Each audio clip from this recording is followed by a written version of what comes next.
উৎসবকে কেন্দ্র করে বহু মানুষের রোজগার হয় বললেন ব্যারাকপুরের সাংসদ অর্জুন সিং।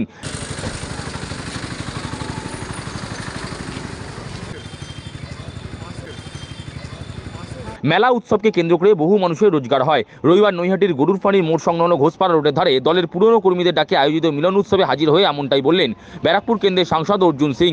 এদিন তিনি বলেন, 25শে ডিসেম্বর থেকে জানুয়ারি মাসের শেষ পর্যন্ত বাংলার মানুষ উৎসবে মেতে ওঠেন, কিন্তু আগে এই সময়টা ছিল শুধু বনভোজনের মরশুম। সাংসদের কথায়, মমতা বন্দ্যোপাধ্যায় মুখ্যমন্ত্রী হওয়ার পর শীতের আমেজে সকলেই মেলা ও উৎসবে মেতেছেন, আর এই মেলা কিংবা উৎসবের মধ্যে দিয়ে অনেকেই রোজগারও হয়।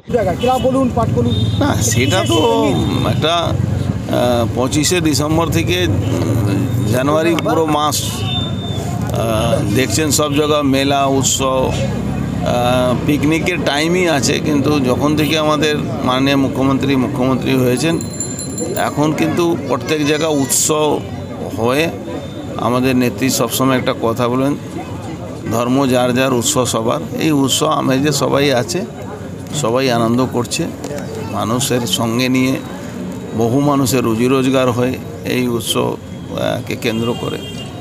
এই সবাই ভালো আছে, অসুবিধা নেই। এদিনের মিলন উৎসবে হাজির ছিলেন হালিশহর পুরসভার প্রাক্তন উপপুরপ্রধান রাজা দত্ত, প্রাক্তন কাউন্সিলর বন্ধুগোপাল সাহা, অতনু রায়চৌধুরী, অরিন্দম দে, সংগ্রাম সরকার প্রমুখ। তবে এদিন বিজয় দের মতো অনেক পুরনো কর্মীদের উপস্থিতি ছিল বেশ লক্ষণীয়।